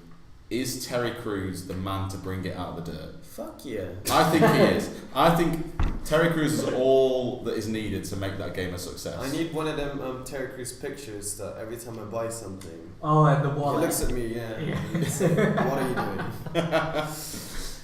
doing? The game looks cool. It's like lots of explosions and looks just completely nuts. It's like Saints Row. It reminds me of Saints Row. It's like Saints Row to Crackdown. Yeah. It's Saints Row with true destruction, basically. Yeah. Any building can be destroyed. That kind of stuff. Looks really cool. Very excited to play it. Probably another one of those games where it's going to be like, play it like on somebody else's console to try it out, and then if I like it, then buy it. Sort of not like jump straight in there. I've heard a rumor though that the reason they delayed Crackdown 3 is so that they could ship it and then put the Halo 6 beta on it. That's weird. Well, you say that, but they did that with Halo 3 when Crackdown 1 came out. Really? Yeah. Well, they're both exclusive as well. But what would be the reason for doing that other than fan service? Like, why would they, like, betas and stuff aren't really a done thing very much anymore, like, in terms of the console gaming market, apart from, like, your Fortnites and PUBGs. Yeah, but for Halo 5, the beta helped a lot with the final game. Fair enough, I didn't play it, so... anyway, shall we, again, move on, because I'm very conscious of how much time we've got left. Yeah. Nier Automata, there was some DLC for it, something like that? So, yeah. They're basically just releasing it on Xbox, yeah, it's like I haven't played it. It looks really cool. A little bit too Japanese for me. I'm not really into that kind of style game. That's my forte right there, but like, I need to play it. That's why you're here. Wait, I've not played it? I haven't played it, but I want to. Like, I've heard good things about it. Like, really philosophical and really meta kind of. Yeah, I've heard there's some really, really weird endings to the game as well. Apparently there's like 40 different endings. 40? And one of them, like, this is just like, I have no clue about actually the facts behind this, but apparently one of them is like really weird and you have to do some very like difficult stuff to get it, and then it's, I don't know, but maybe like it's a callback to one of their old games or something. No idea. Anyway, let's jump on to the next one. Metro. So yeah, I feel like I really want to get excited and talk about this game, but I also can see on the list what's coming up next, and that's going to take way too long. So let's be quick about Metro. I love the look of Metro. So Metro, I haven't played the previous games. No. It got announced at E3, the Xbox E3 last year, and it looks insanely good. Yeah. The graphic quality in these, like, this was right at the time when Xbox One X was being properly like shown off. Yeah. And the graphics in this game look insane, like photorealistic at times. Like, and all the previous Metro games have been like that as well, so it's pretty accurate, really. And now when we've got a console that's got the computing power of like supposedly a gaming PC, like I've recently bought an Xbox One X, but I've not really had much chance to like take advantage of that processing power. So I've yet to see what's going on. So I've basically just been using it as a Netflix thing. Just what it's for. I'm a busy man, alright. Netflix and Fortnite. That's just about what I do. Doesn't chill whatsoever. No chill. It reminds me of Fallout. So it's basically Russian Fallout. Fallout European style. Yeah. Pretty much. That's better graphics probably in game maybe. Yeah. Are we all gonna buy it? I'm definitely gonna buy it. I feel like I'm probably going to buy that one. Like I feel like I need to get into that game series. It looks great, and if I don't get into that game series, I'm going to be pissed off at myself, and this is the perfect chance to do it. I'm not interested in playing the previous ones. Like, no. Sometimes I like to play the previous games and follow through the story. Yeah. They look good, but they're too old now for me. I don't have time to sit there and play previous like old games, but this is the perfect time to jump in on the series. I don't think it's going to die anytime soon. No. It's all based on a book series that's got like shit tons of content. Yeah, it looks great. I think I'm going to be buying that. I don't know when, but yeah. Okay, Jordan, do you want to introduce the next game? Because you guys got pretty freaking excited about this. So, this is probably the one game I'm most excited for, and it was Kingdom Hearts. Kingdom Hearts 3. I feel like not a lot of you know. Do you? No? I kind of know a little about it. I've never played it, but like it's hype. I mean, it's Disney. So I mean, this guy loves Disney. Like, I'm a weeb and a Disney fan. We're all obviously great friends, and on like university nights out, you've been marching down the road singing "Let's Get Down to Business." Oh yeah. It is really crazy. I would have sung by now, but I'm gonna hold back. I just don't get Kingdom Hearts very much, so I feel like I need to let other people talk about this one. Yeah, so the story of this game is so complicated. I'm not going to bring it in, and I'm worried that I'll get something wrong and someone will give me grief for it. But this game has been in development for so long. I've forgotten how old the second one is, and there's loads of different games, but I'm not going to get into it.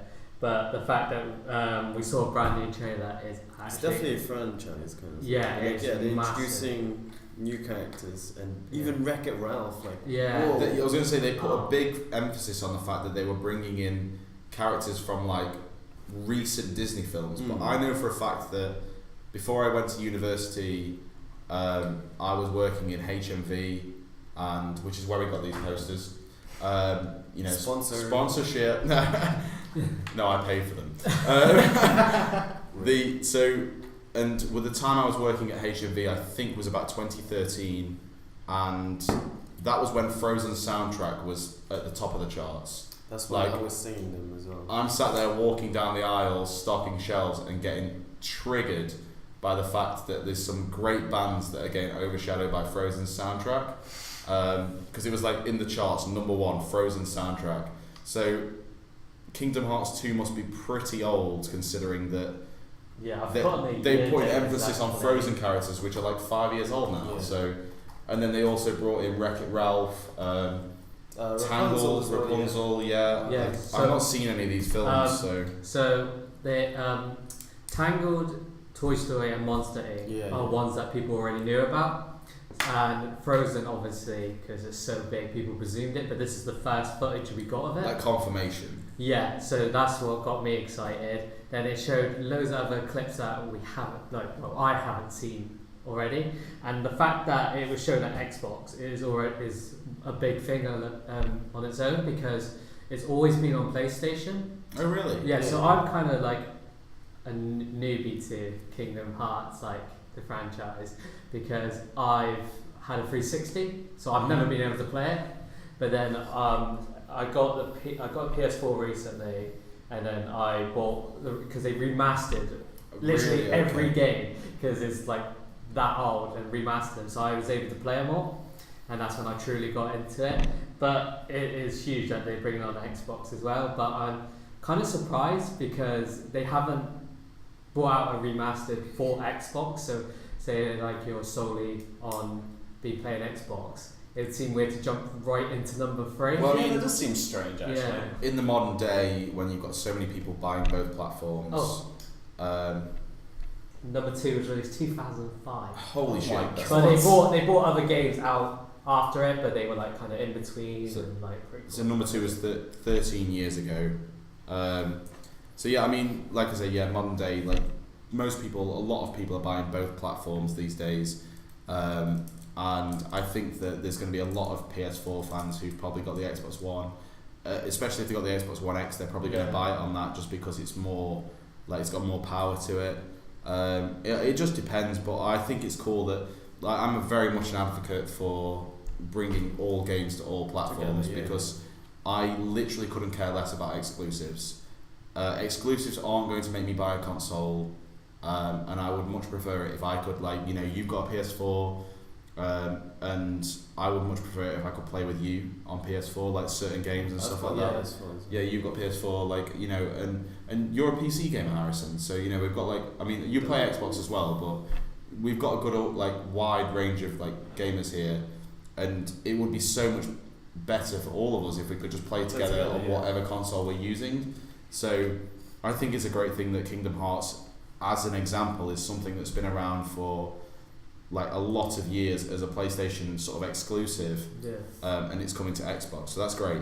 Well, another quick thing is, like, every exclusive game that Microsoft have announced, they're all going to be on PC as well. That was a big thing. Yeah. Like, was it last year or the year before when it was like this whole like cross-play thing? Like, and I love that. I think that's great because it means that I can play with PC players. I still don't think they've got that quite down yet, because I know that, like, when I come online and you're like playing on your PC, it shows me you're online, it shows me what game you're playing on, but it has no options to, like, does it share a party with you or anything like that. I did not know that. Yeah, I can see that you're playing, let's say, PUBG, something, but I can't, like, join a party while you're on PC. Which is a bit annoying, because why tell me that you're playing this and then not allow me to speak to you, you know? Oh, well, no, I know why that is. It's because it detects regular PC games. So, like, PUBG on PC, it's on Steam, and so the Xbox app recognises the game, but obviously there's no way to connect to Xbox. Oh, fair enough, yeah. No, that does make sense, to be fair. Anyway, let's move on. Sea of Thieves. So, I just, like... I don't know if it's because I wasn't paying attention, but, like, what did they announce? Basically, there's two DLC packs. One in Forsaken Lands and the Cursed Sea. One in I forgot the names, but I just put down July and September. So there's one coming out next month, and one coming out in September. The advert for this, or the trailer, if you know, American audience. It was very cryptic, I thought. It essentially gave hints to what is coming. Now, I've not spent much time on Sea of Thieves. Zach, I was over at his house like last week and played a little bit of it then. And I thought that essentially it was like, it was great. Like, it was really fun to play. We just played like 2 players on a sloop, which is like one person like commanding the ship and one person like setting the sails, like firing the cannons and stuff like that. Yeah. It was really fun to play, but it had very limited content. Yeah, so that's what a lot of people have said about it. It's just like, it's a great game, but it just doesn't feel finished. You just sail out there, you find a treasure chest, you bring it back, you get some money for it, you buy some shit with that money, and then you do that again and again and again and again, and it just goes on. Yeah. There's no story to it. Occasionally, you know, you run into another player. And that's that player might be friendly. Yeah. That player might be like well, I mean, knowing the online community, most of them just want to kill you straight away and steal your shit. The player interaction is what's keeping that game going though now. Exactly. These two trailers, well, there was one trailer that was kind of very cryptic, but kind of told what was coming. One thing that seems really interesting, so it seems that they're probably going to go down the route of NPC ships going about that attack you. Like they said, skeleton crews on thingy, so I think there'll be like big, huge ships that are like boss battles that you need to fight. That sounds interesting, cool. And it just looks like they're probably like releasing more content. Yeah. I hope it's free. That's the big thing. That's a bit. I don't know about that. It's on Xbox Games Pass, so you're paying $7.99 a month. Most people, I think, who are playing it now, probably haven't bought the game outright. I think most people have. Oh yeah, like everyone played it I by know who's played convenience. Sea of Thieves, they've played it through the Game Pass. So if you're already paying $7.99 a month just to play that game, I feel like you shouldn't be punished. It's $7.99 a month for Xbox Games Pass, which is like 100 games per, like 100 games that are available. But like, Sea of Thieves is one of them games that you download it and then you just play it and play it and play it and play it. One is quite expensive. $7. So yeah, I suppose. Anyway, that's Sea of Thieves. The next thing that was shown was Battlefield 5. Now, we've already talked about this once tonight. Well, what they showed for Battlefield 5 on the Xbox One was a trailer for War Stories. Yeah. So it was Naughty War Story. Naughty, yeah. That's the character's name, isn't it? Yeah. Now, I don't think I haven't got much information on this, but it seems that she's definitely, obviously, from one of the Nordic countries. Yeah. I would guess it's probably like Finland, considering they had quite a lot of interaction with Russia in the war. Well, no, so it's set in Norway, and it's like during the German occupation of Norway. And they couldn't even be bothered to call her anything else but Nordic. Wow. Fair point, actually. Fucking hell, racist, EA. God. That's like, you know, me calling Nhel like Japani. Even though he's definitely not from Japan, but that might need to be cut out. Not in Twitch anymore. Oh my God. Anyway. This bit may last a little while, So, considering how excited you were for this. Yeah, Battlefield 5 I don't give a shit about. Like, the story mode stuff, There's not a lot of I couldn't care less about the story stuff. It's normally great. We've already talked about it as well. But yeah, the multiplayer is what Battlefield's there for. Yeah. Okay, let's all get absolutely psyched. Forza Horizon 4. I'm very psyched. Well, actually, like I should say Forza, because that's apparently the way it should be said. Forza. Yeah, Forza Horizon 4. It's coming to Britain. I like that. How excited are we? What's this? So someone in the Twitch chat has called out your racism. Racism. We're not friends. Me and him are like best mates. He's paying me.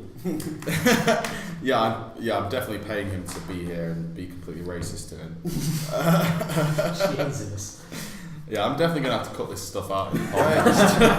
So, Forza Horizon 4. It's going to be set in Britain, everyone. Yeah! If it needed like any clearance, that is Britain out there. Right? Yeah. You can see a lot. It's Britain in here, it's Britain out there. I'm just so excited for this because the countryside as well. It's so pretty and pretty the season. That trailer was like quite long. It was like probably about 5 minutes long, and as it was building up, you started saying this looks like Britain, and they hadn't really like announced it yet. And I was like, yeah, hold on, that's a McLaren, which is obviously a British car. And then there was Aston Martin, which is obviously iconically British because of James Bond. And then they had the freaking London cab on there, and I was like, hold on, this is definitely Britain. And then there was obviously like, a lot of the settings looked like it could be maybe like what we called like the Lake District, or possibly like Scotland. There's definitely some Scottish stuff in there. Scottish Highlands. Yeah. There was a city in there that I couldn't recognise instantly. I would think like they put London in there, but at the same time, London would be insanely hard to like actually build because London is massive, like as a city. Well, I just know in the gameplay demo they were like, oh, this is one of our players in Edinburgh right now. Oh, I didn't see that. Okay, so it's probably Edinburgh is the major city in there. Well, the guy is Scottish, isn't he? Yeah, yeah. So I'm just like insanely excited about this because every single Forza Horizon game that comes out, they make it bigger and better than ever. Oh yeah. They add new features to it. This year, the main feature that they're selling is the season feature, which I feel is like something that should happen in almost like every racing game. Yeah. But they're like pioneering and leading the way with this. They wanted to bring it up a lot. They brought it up a lot. Like, so essentially, yeah, for anybody who like didn't watch the thing, I guess there's probably nobody watching this who didn't watch it, but basically, like, yeah, there's going to be real seasons in the game, and it's going to go from winter, where there's going to be snow on the ground, it's going to be hard to control your car, you're probably going to need to put snow tyres on there, and then it's going to have autumn, spring and summer, and it's all going to be different. I would guess spring is going to be quite rainy, because it is Britain. I mean, it's going to be overcast. We literally have April showers here, it's a whole thing. In that case, the whole, like, all 4 seasons are just going to be rainy. One, really, you just need one season. But this is the thing, if it is based in Scotland like we're suggesting, they do have all 4 seasons and they have them strong. So yeah, true. It's never like boiling hot in Scotland, because it is quite north. Like, it's approaching the Arctic Circle, I'm pretty sure. Like, but it's you're never going to feel that in a game. No, I know. That's exactly the point. So they're going to have, they can put sunny moments in there in summer, and then they have like obviously it's a very countryside driven area, so the autumn's going to look stunning. Then you've got winter, which is going to be like really heavy snow, very hard to control your vehicles. So I know that in the last Forza, as a DLC, they put in the Snow Mountain or something, Blizzard Mountain, that was it, yeah. And that was great because it was like a really big change on the standard Australian stuff, which was never any snow anywhere. Yeah. So this season thing, I think, is going to be really cool. I'm really, really, really looking forward to this game. Oh no, yeah, I love Forza because it's just so chill. It's great, and the Horizon Festival thing for me is really what drives it. Yeah, it's nice how they like focus on music a lot. Yeah, there's a lot of great tunes on the radio and stuff. I remember in the last Forza Horizon, they made it so you could customize, like you could put your own tracks on it. Yeah. And didn't I put like Shooting Stars by Bag Raiders on there? Oh yeah. And we're just like having it over like all the what's it called, like things, because obviously memes and stuff. Like all the stages were just playing out Shooting Stars by Bag Raiders on repeat. I've just got it in my head now. Okay, right. Next thing we've got noted down is the Initiative project, right? 5 new studios that they're going to bring in under the Microsoft Studios banner. So I don't think we need to talk about this for long. It looks pretty cool. Like, they've got Undead, who's doing State of Decay. Yeah. They've got Playground Games, which is doing Forza Horizon. Yeah. Ninja Theory, who did Senua, which is that's an amazing game. Pretty good. Yeah, it's a good game. Compulsion, who's doing We Happy Few as well. What were your thoughts? That's pretty good. Like, I'm pretty excited about that game. Yeah. Like, I remember when it was first announced, they announced it as it's going to be like $25, which is probably about a £20 game, like $19.99. Yeah. Here, which is not a lot to spend on a brand new game. Content-wise, it looks like, I mean, they might change that price tag because it's still been in development for many years. It just looks really cool, like but the it's concepts. An indie developer. Exactly, so like. It's weird though because I bought We Happy Few in early access, and I was a bit disappointed because it just seemed like a weird survival RPG. But then all the story stuff they keep showing looks really cool. So this is interesting. I don't know what to think. I heard that there was a lot of like backlash against it when it was in early access, and then why? Because of the story, or just because it wasn't like a complete game? It was very limited. I mean, it is early access. That would explain why it's continued development for the next 2 years. Like, it was definitely announced 2 years ago. Oh yeah. And most indie games don't take that long to develop. Like, well, it depends, but you know, a lot of them sort of like once they got announced on E3 stage, you'd expect them to be released within the next like 6 months to a year. Yeah. They've still in development for the next 2 years, and now they're going to release it later this year. So I'm pretty excited about that. I think it's going to be really cool. Let's just wait to see, I guess, on that one. Yeah. I'm pretty sure I'm probably going to buy that as long as the reviews are quite good about it. Next one, right. Everyone's favourite. Another battle royale, but I guess more of an original battle royale. Certainly Harrison's favourite battle royale. PUBG, or for those unknown in it, PlayerUnknown's Battlegrounds. Yeah. This is a big expansion that's coming to the game. They've got it looks new modes, new maps. Yeah. It's cool. It looks cool, but one thing I will say, and I'm going to touch on this very briefly, the Xbox port of PUBG is awful. It is. It really is so shite. Like, I thought it might be because I was using it on an original Xbox One, which I bought like pretty much as soon as it came out. Like, I've looked after it pretty well and all that, so it should be running fine. And then I played it on my Xbox One X, and it's still the same. Yep. The graphic quality is terrible. Glitchy. And people are wondering why people are playing Fortnite instead. That's the reason. Is because when your main competitor is doing a game that like just is way more like quality wise, just better. Yeah. You know. So, but to be honest, the trailers looked really cool for this, but I wouldn't be surprised if they were made on PC. Oh yeah, like, almost certain, to be honest. And like I play a lot of PUBG. Like I've got like 500 hours maybe or something in that. Jesus. Yeah. Shit. Oh my god. Well, like, I'm quite competitive on it as well. Like I'm on like the leaderboards and stuff like that. But there's just they're not doing enough to keep up with Fortnite. That's the thing. Do you like Fortnite as well, or do you just? I've played a few games. I'm not very good, but I don't really have much to say about Fortnite. I don't like the building that much, I guess. Every single player, unique though. Every new player that I've ever come across on Fortnite says the same thing. I said the same thing, and I'm still a fairly new player. Like, I've only probably logged about like 20 to 40 hours on that game. I'm getting better, but I just think, the building is something that comes within time of playing it. It's the same way that when you play PUBG, there's certain tactics and stuff that you learn over time of playing it. But to win in Fortnite, you gotta build well. Yeah. This is the end game kind of thing. Exactly. When I play with one of my mates, he literally he will build his own fort, but he says you need to practice. You build your own fort, and I'm just like, oh damn it. Let's round this up with game developers. Please stop making battle royale modes. We don't care. Anyway, we got to keep going. How much time we got? What we on? It's coming up 2 o'clock. So we got like 15 minutes to dash through these. A speed run. Tales of what? Vesperia.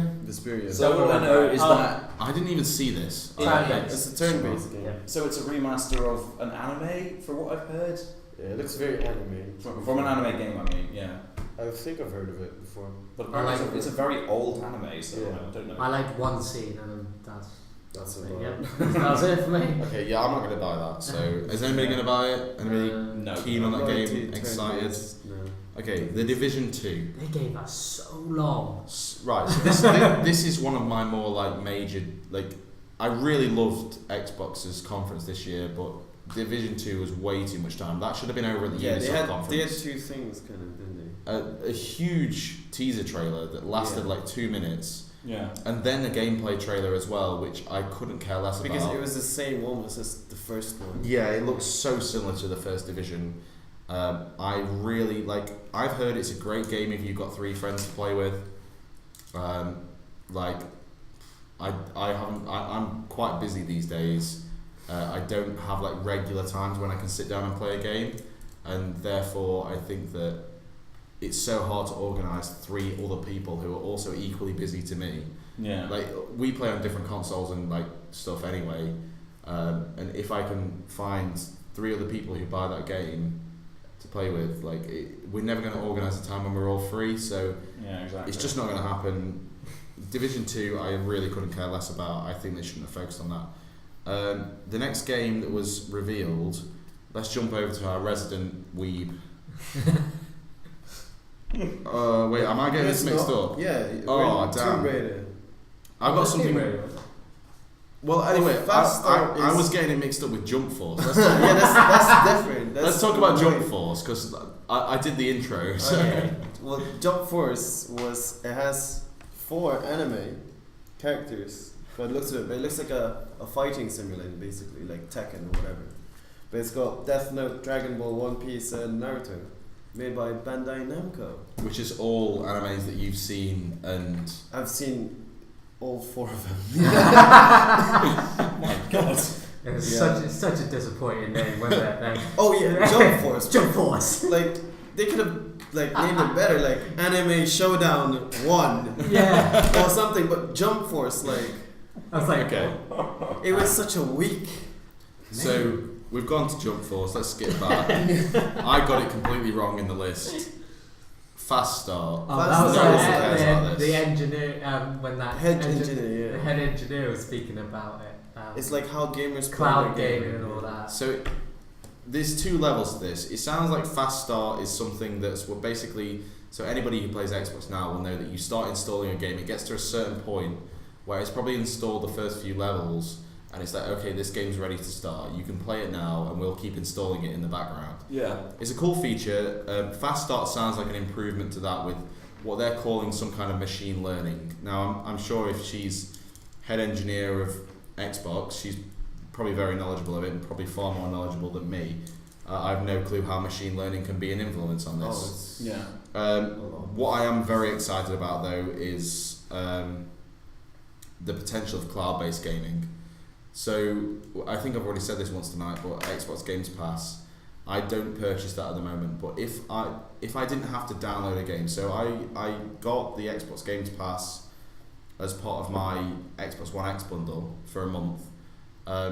Saw that Gears of War 4 was on there, got very excited about it. Yeah. Then realised that Gears of War 4 was a 100 gigabyte game, Yeah. and therefore did not download it. It's I huge. don't blame you. Yeah. I'm not gonna spend a day or 2 of my time downloading a game. I'd rather just play a game. So yeah, I didn't do that. And this whole if Xbox is putting money towards making gaming, like the loading time of gaming faster, that might mean that one day we will see like an Xbox Games Pass where it's completely cloud based. You can just play it. Instantaneous. Like I'm thinking, I'm not an engineer, so I don't know how any of this stuff works. But I'm thinking Trust me, servers I'm an that are engineer. sort of waiting to go. In terms of a player logs onto the server, it's already got it sort of installed, and you can just play the game. But we need better Wi-Fi for that. Well, that's certainly Yep. something that we could all do with. But anyway, so that's Fast Start. The next thing, Shadow of the Tomb Raider. This has already been revealed. Yeah. We both said at the time, it looks great, but the trailer I just couldn't care less about because I'm going to buy that game anyway. Yeah, pretty much. I even stopped watching it at a point. I'm just like, yeah, I know I'm just going to buy this. I know what I'm expecting. I don't need a trailer to encourage me to buy a Tomb Raider game.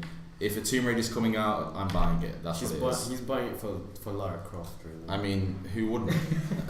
The but also, no, pixels. the game is incredible. It is a good game. I've played the first reboot twice now, once on Xbox 360, once on Xbox One, and then I've played Rise of the Tomb Raider as well. Both of those games are incredible. Great stories, great gameplay and action, good sneaking and stuff like that. Sorry, I want to briefly mention, because the last one was Xbox exclusive, wasn't it? For a certain. It was timed exclusive, But so now, for a year. but this one they didn't allude to that or anything, did they? Which, I mean, timed exclusive is stupid it anyway. was stupid. It's a stupid idea. Why would you go to an entire fan base oh yeah, you can buy a game, but a year after all the other people have played it? Yes. Surely Xbox didn't pay them enough to get the entire PS4 fan base to, you would have made more money from selling it to the Sony fan base as well, because that's a lot of people. Yeah. And it was a long period of time. Wasn't A it? year, Yeah. an entire year. So, and in that time they remastered Rise of the Tomb Raider or something, made it better for. They did the whole improved for Xbox One X thing, so you could play it on Xbox One X. Anyway, let's jump on to the next one. Skate 4, everyone. See, that was exactly my experience. I watched the trailer for this session. And I was like, oh my god, is it It's finally Skate here? 4. It's Is it Skate Skate 4? And then just session. It's Skate 4. It's the sesh, boys. Hey! I mean, we're so far away from Skate 3 at this point that it doesn't matter if any story elements whatsoever. If it looks very much like it plays like Skate, as far as I'm concerned, it might be called something different, but that game is basically Skate 4. It seems like a spiritual successor to Skate. Yeah, and that's probably the reason why eventually I'm going to buy it. Once it goes reduced in price, because I'm not a massive skating game fan. I learned something interesting though. Session is a Kickstarter game. Ooh. Really? Yeah. Okay, that's interesting. Passion. Is it made by fans of Skate 3 who are like, I really want Skate 4 to come out? Yeah, I'm Didn't just going to do look it that much myself into at it. this point. Yeah, I wouldn't be surprised. It's I've waited 10 years. I'll do it myself. Anything else to mention about Session? Not really. No. Okay, the next one we've got Black Desert. Black Desert I on the forgot this one, console. if I'm being honest. Yeah. Can someone remind me? It's the magic one with the combat. The magic Oh, It was kind of was it magic. the MMORPG Yeah. one? Yeah. I've no clue with this one. Yeah. Personally. No, I know it from PC, but I've never played it. But like, it's quite cool that they're bringing it on. But like, I have no hype. Again, it jumps back to that thing for me of it's great to see PC games being brought to console, especially with the Xbox One X coming out and being very powerful. Yeah. It's good to see these games actually being brought to console, although that game particularly I'm not excited for. Now, the next one, I feel like Nhel, you need to be introducing this because you got extremely excited. Dude, it's like DMC, Devil May Cry. Like the last Devil May Cry was a really long time ago, I think. I think it was in. Search it up for me, please. I have a very weird memory of certain things, and I feel like when I was in year 10 at school, my friend was Devil talking May about Cry it in a nostalgia way. So I feel like it probably came out about 2008. Yeah, and it's I really guess. old. Like it's very Japanese style, and they've now made a really. Boom! 2008. What did I say? So What did yeah, you say? that's I 10 said years 2008. 10 years ago. 10 So years. fuck. So it's it's like been being that Kingdom long. Hearts. Yeah, and like didn't they have the Japanese guy trying to like Oh god, that was pretty introduce awkward. it, but wasn't like they were like, oh, English is hard. Then he Pass it on. then the other guy with the really like dramatic voice. Oh yeah. But like, it seems like a cool game for me anyway. It did look pretty cool. It looks cool. I definitely think I could get down with that game. I've not played the previous ones. They had cool music in the trailer. Yeah. Also, that very quickly, I need to jump back. Did anybody notice Muse in the Anthem trailer? Yeah. Which one was it? We will be victorious. It was Knights of Sidonia, wasn't it? Spot on. But on like a It's like a remix, yeah. Yeah, like very cool. Anyway, Yeah, Devil May Cry looks cool.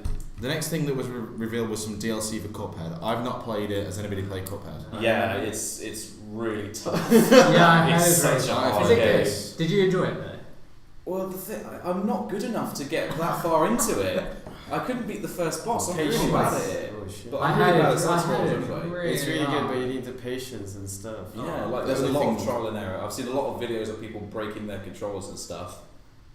Is Fair. it one of those ones where there's like a pattern to the boss or no? Yeah, you have to like learn the attack patterns and stuff like that. I feel like Someone on Twitch chat just says Cuphead. Just hearing it makes me want to cry. So, yeah, he feels my pain. I mean, the only thing I have got to say about that game is the animation quality is Yeah, insanely it's- cool. Oh yeah, It's so Like, good. Isn't it all hand drawn? Apparently, like I don't know if it's. Yeah, I think It's so. just the art style is great. it's great. But yeah, Like, the that's a DLC classic is thing, essentially they're adding a third player. That's Oh, all it okay. is. Oh. Make it easier for everyone. Kind of. So the next thing I've got on this list is something that says Tunic, and I have Tunic. no Oh, is it idea. the little fox? Oh yeah, it's a fox one with who can jump. Okay, Yeah. can we That just again. skip over that? Yeah, that again. It looked cool, but I won't buy it. So well, just quickly, like it's basically meant to be like a classic Zelda game, Yeah. but with a fox Ah. instead of Zelda. Yeah. No, Link. Fuck! I'm gonna get crucified. Oh my god! That's it, Harrison. Prepare to die. Oh, I'm gonna get killed. We've already talked about Jump Force because I got the Force. timing wrong on that Yeah. one. So no, the next one. Dying Light 2. That looked really good. I'm pretty excited about this. So, like, I played the original Dying Light. I thought it had some amazing gameplay mechanics. So the free running is wicked cool. I love free running in games. Parkour. The whole nighttime and daytime thing is great. My only complaint about that was that the night times lasted half the time of the daytime, and I'm quite like, scary. It is quite scary. That's the only thing that's keeping me away from that game. I hate horror games. Like, but also, that's not how. I'm gonna have a heart attack. That's not how planets and the sun works. Yeah. The planet doesn't start doubling but its you're gonna speed die really quickly. You mean you get to a safe house, so anyway. It's not safe enough, G. Dying Light 1 was a really cool game. I wasn't a fan of the setting. So the location setting of that, which was Iran, I believe. Yeah, it was definitely sort of like a Middle Eastern country, and it just like in a parkour game, it's generally better the taller the buildings you've got because it adds a more like a level of verticality to it. Yeah, it adds sort of more risk when you're running and jumping on the side of a building that if you fall you're dead.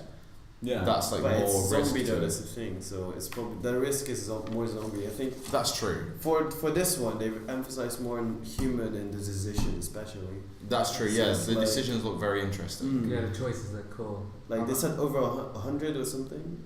Hundreds of choices throughout the entire game. Changes the setting, wasn't it? Yeah, changes how the game will play out for you. I very much doubt it will change the ending.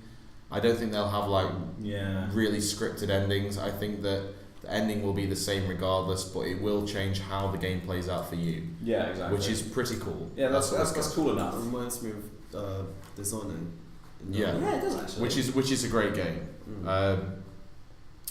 The next thing I think we can be very, very quick on this is Battletoads. I just love the trailer. The trailer so the messy. Comic Sans. Oh, it had Comic Sans. It had everything a man could dream of. It had a meta joke about what was it? Something like generic something. Generic things that don't mention the features or something. Like very meta. I love it. They don't show gameplay whatsoever. No gameplay whatsoever. A short teaser. Very excited about the potential of that game, but I'm pretty sure we won't see it again until next E3. Maybe a few like conferences in between them. Okay, the next one, Just Cause 4. Yeah. They just made it just cause, So it's a bad joke. Jesus. I'm proud of you now. I didn't even get it until you had to say it was a bad joke. That's how bad it was. So, Just Cause. Okay, Just Cause 2 is in my opinion, one of the best games of the Xbox 360 generation. Absolutely. It had a huge map, which had mountains and snow, cities, deserts, rainforests, a brothel floating in the sky called the Mile High Club. I remember that, yeah. Pretty much everything you could ask for in a game. It was really good. Like that's all I need to say about that. Just Cause 3, I purchased maybe like a few months after its release for about £28, and I was disappointed with it. I enjoyed playing it. I'm not saying that it was a bad game, but following on from Just Cause 2, it was disappointing. The map was smaller. Every island on the map felt like it was almost identical. You do the same thing all the time. Destroy settlements or something. Destroy monuments. And they were so much easier to find the things in that. Like in Just Cause 2, finding all the like things you had to destroy was really difficult. But in 3, it was almost really easy. It was just cool to like have a jet or the flying. The wingsuit was amazing. Because I just feel like you're flying and like, whoa, I'm destroying everything like a plane or jet. Absolutely. I said to you when we were watching the release of Just Cause 4 that the only thing that kept the game working for me was the fact that I bought the season pass. They released some DLC that was something about Eden, like a huge airship, kind of like Marvel, Captain America, the Winter Soldier style, huge airship in the sky. And you get a jetpack for that, which means that you can use the wingsuit like continuously. You just boost in the jetpack, wingsuit boost, and it means traversing the map was great. So the DLC for me made that game. Just Cause 4, I'm excited about the potential of it, but also I'm very reserved. Those tornadoes, like, they look cool, but they're just going to be a pain in the arse. You're going to be flying around and a random tornado is going to get generated next to you, and you're just going to be like, this is my life now. Why did you do that? I do think it's going to be one of those things where it's going to be cool to start with, then after a while you just it might get old. The novelty of it will just go. Once you've been caught in a tornado 5 times, yeah, you're going to be like, for fuck's sake, I just want to get to my mission objective. We do have a quick question from Twitch actually. Okay. Do we think they're gonna implement multiplayer? Because on PC, people have modded Just Cause 2 and 3 to have multiplayer, and it's been doing really well. Like lots of people have been playing it. I think it's an exciting theory, but I would argue that based on the trailer alone, the fact that the only real character you see again is it Rico, the character? Yeah. I think that because they focused on him again, it seems to be a single player game. I don't think they're changing up the formula too much. No. I feel like they know that game is going to sell well, regardless of whether it's a good game or a bad game. Yeah. It has a weighty enough name behind it, and I don't think they'll change the formula enough.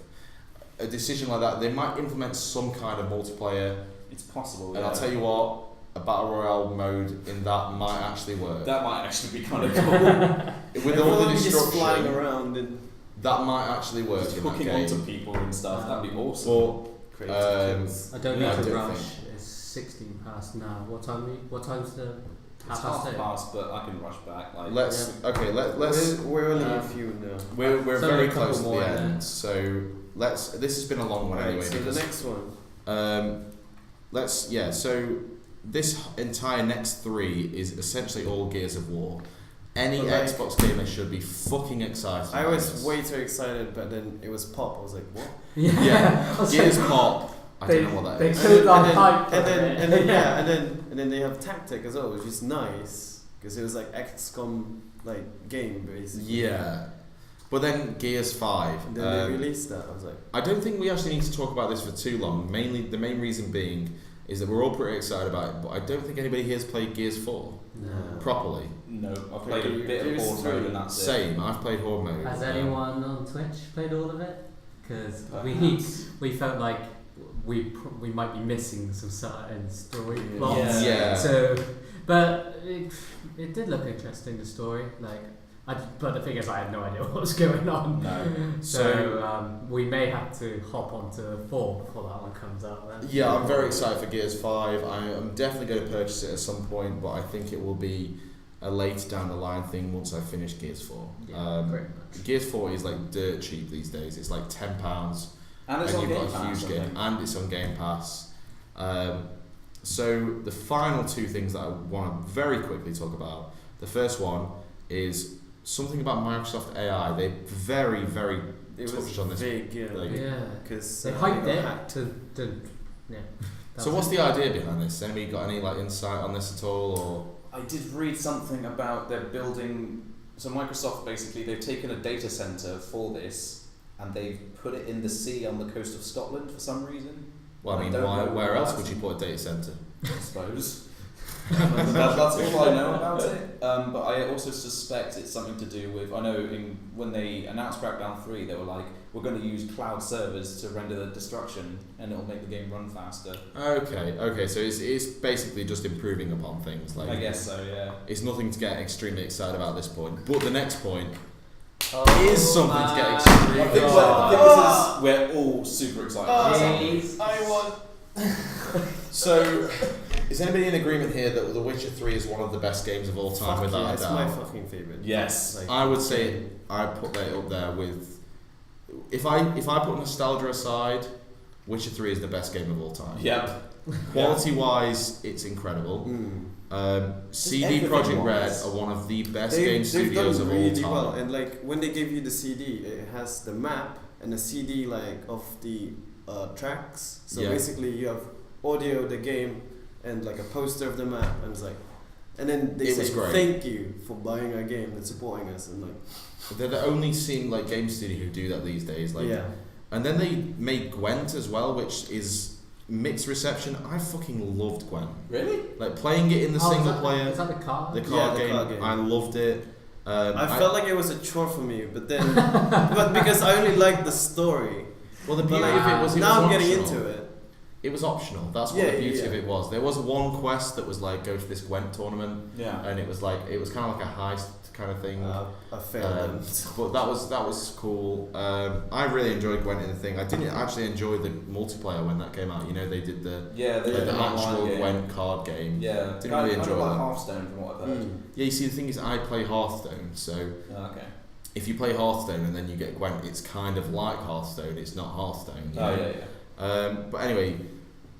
CD Projekt Red are making Cyberpunk 2077. It's a game that's been talked about for God knows how long. Since Witcher 3. Yeah. Long time. And now everyone is super excited about it. This is the first official trailer. Yeah. I'm sure it'll be on screen now in the podcast. I just recommend, we didn't get to learn much about the game through this, but I recommend every single person going out and looking at this trailer and getting hyped about it, because the thing is, CD Projekt Red is not going to let us down. There's so much. Maybe I'm hyping it too much, but CD Projekt Red I don't think they're going to let us down. I just think they're going to make an amazing game. So just need to see some gameplay. I think. Need to see some gameplay soon. They didn't have a release date on it, did they? So do you reckon they'll bring out gameplay soon? Yeah. But I when? have to say, but when will it be though? I don't think we will see anything until next E3. I don't know. No, I think the game will come out before next E3. But, because you'd think this trailer will bring the hype back, and then they'll piggyback off that and be like, here's some gameplay just to carry up that hype. I think that CD Projekt Red is a great studio, and I think they know the damage that hype can cause. And they did the same thing with The Witcher 3 in that they announced it in terms of a gameplay trailer, and then it was out very quickly following that. It wasn't like a 2 year later, let's finally play this game. And I think that I reckon we'll see it released before the next E3. That's my prediction. Fair enough. Yeah. You heard it here live tonight, ladies and They've gentlemen. been working on it extensively after Witcher 3 as well, and they've been working on it before as well. Anyway, exactly, it's been in the works for a very long amount of time. So, anyway, I'm really hyped for it. I'm proud of my boys at CD Projekt Red. I've watched their interviews and stuff, and they're just awesome. But anyway, we are pretty much out of time. Our good friend Harrison, who is we're streaming on his channel Horseplay right now, he's got to dash off to get to the Bethesda conference because he's going to be streaming that live, and then having your discussion afterwards to talk about what's seen, which is basically similar to what we've done here, but on your own and with the other people on Twitch. So make sure you stick around for that. Yeah, well, it's going to be in 8 minutes. I'm going to try and get back in 8 minutes. It's going to be really quick. Just around at the end of the show. Thank you everybody for watching. If this is the first ever sort of Digital Pinnacle podcast, it's been something I've been personally wanting to do for 2 years, never got round to doing it, and now it's finally happened, and I've absolutely loved every minute of it. Thank you guys for coming along. Let's do a very quick roundup, what people are playing at the moment. We'll probably be doing some social media stuff about it possibly, but what are you playing at the moment, Jordan? Well, I've been playing Detroit. I completed that. Yeah, nice. I really enjoyed it. It's really good. I've completed it twice now. Wow. Yeah. That's commitment. Yeah, I played it one time on my own. Then I played it with a mate because I was interested to see what different choices he would do. Yeah. And he, I'll admit sometimes I kind of pushed him into one direction, but I realised there's still loads of different scenarios. But now I need to get back to God of War. Of course. Yeah, it's really good. I've played it. Nell, what are you playing at the moment? I'm replaying loads of my games really. I'm playing Overwatch, I'm playing Witcher 3, God of War as well. Good mix. Loads of different things. Nothing specific. Nothing specific, but just replaying them, and I'm really hooked into Overwatch. That's good. Just me. Harrison, you're obviously streaming a lot of the time at the moment. So what are you doing in your streams? I'm sure the Twitch viewers right now will know, but a lot of the time for the streaming at the moment, viewers, it's been kind of a lot of Fallout 4 actually, and a lot of Warframe. Nice. Cool. Anything upcoming that we could get excited about? PUBG when the new map's released. I suppose. Well, there's always going to be PUBG on my Twitch, so that's just to be expected. I'm going to be playing, so I've got so many old games that I need to play, but I'm looking into getting back into Mass Effect Andromeda and finishing that. Ooh, nice. Dishonored 2, XCOM 2, loads of different games. I'll probably be doing some tweeting about it. So yeah, basically that's the end of the show. Thank you everybody for watching again. Thank you very much for Harrison coming along and Horseplay for us using their channel for Twitch. It's been great to be out here live tonight. I'm absolutely knackered, but yeah. We've not mentioned them yet, but thank you to our sponsors, Crumb Solutions Limited, which I have no connection to whatsoever. Yes, these guys, not me. The space that we're doing this in tonight has been provided by Crumb. If you want a website or anything like that, please check out the website and thingy, and this will probably be the space that we're doing it in for the future, so that's great. And then that's it. Job done. The thing's over. Thank you very much, viewers. Harrison, you need to go. Follow me on Digital Pinnacle and subscribe to YouTube. Hit that fucking bell button. Do all the other shit. Smash it. Yeah, smash that like button. Go on Facebook, follow us on there. Go on Twitter, follow Horseplay. Link in the description. Link in the description below. And something about Fortnite probably, because that's what all YouTube's about these days.